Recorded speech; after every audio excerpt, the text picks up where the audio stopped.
4. Evil, sin, and iniquity. It was the habit of Jesus 2 evenings each week to hold special converse with individuals who desired to talk with him in a certain secluded and sheltered corner of the Zebedee garden. At one of these evening conversations in private, Thomas asked the Master this question: "Why is it necessary for men to be born of the Spirit in order to enter the kingdom? Is rebirth necessary to escape the control of the evil one? Master, what is evil?" When Jesus heard these questions, he said to Thomas, "Do not make the mistake of confusing evil with the evil one, more correctly, the iniquitous one. He whom you call the evil one is the son of self-love, the high administrator who knowingly went into deliberate rebellion against the rule of my Father and his loyal sons. But I have already vanquished these sinful rebels. Make clear in your mind these different attitudes toward the Father and his universe. Never forget these laws of relation to the Father's will. Evil is the unconscious or unintended transgression of the divine law, the Father's will. Evil is likewise the measure of the imperfectness of obedience to the Father's will. Sin is the conscious, knowing, and deliberate transgression of the divine law, the Father's will. Sin is the measure of unwillingness to be divinely led and spiritually directed. Iniquity is the willful, determined, and persistent transgression of the divine law, the Father's will. Iniquity is the measure of the continued rejection of the Father's loving plan of personality survival and the Son's merciful ministry of salvation. By nature, before the rebirth of the Spirit, mortal man is subject to inherent evil tendencies, but such natural imperfections of behavior are neither sin nor iniquity. Mortal man is just beginning his long ascent to the perfection of the Father in paradise. To be imperfect or partial in natural endowment is not sinful. Man is indeed subject to evil, but he is in no sense the child of the evil one, unless he has knowingly and deliberately chosen the paths of sin and the life of iniquity. Evil is inherent in the natural order of this world, but sin is an attitude of conscious rebellion which was brought to this world by those who fell from spiritual light into gross darkness.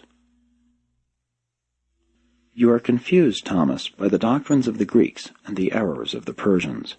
You do not understand the relationships of evil and sin because you view mankind as beginning on earth with a perfect Adam and rapidly degenerating, through sin, to man's present deplorable estate.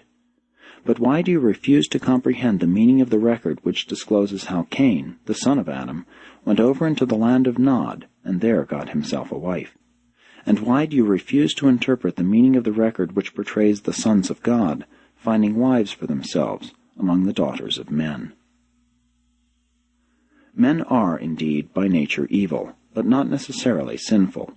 The new birth, the baptism of the Spirit, is essential to deliverance from evil and necessary for entrance into the kingdom of heaven, but none of this detracts from the fact that man is the Son of God. Neither does this inherent presence of potential evil mean that man is in some mysterious way estranged from the Father in heaven, so that, as an alien, foreigner, or stepchild, he must in some manner seek for legal adoption by the Father. All such notions are born first of your misunderstanding of the Father, and, second, of your ignorance of the origin, nature, and destiny of man. The Greeks and others have taught you that man is descending from godly perfection steadily down toward oblivion or destruction. I have come to show that man, by entrance into the kingdom, is ascending certainly and surely up to God and divine perfection. Any being who in any manner falls short of the divine and spiritual ideals of the eternal Father's will is potentially evil, but such beings are in no sense sinful, much less iniquitous. Thomas, have you not read about this in the Scriptures, where it is written, "You are the children of the Lord your God. I will be his father, and he shall be my son. I have chosen him to be my son. I will be his father.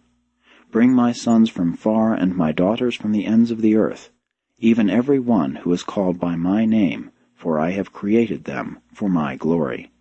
You are the sons of the living God. They who have the Spirit of God are indeed the sons of God." While there is a material part of the human father in the natural child, there is a spiritual part of the heavenly Father in every faith son of the kingdom. All this and much more Jesus said to Thomas, and much of it the apostle comprehended, although Jesus admonished him to speak not to the others concerning these matters until after I shall have returned to the Father. And Thomas did not mention this interview until after the Master had departed from this world.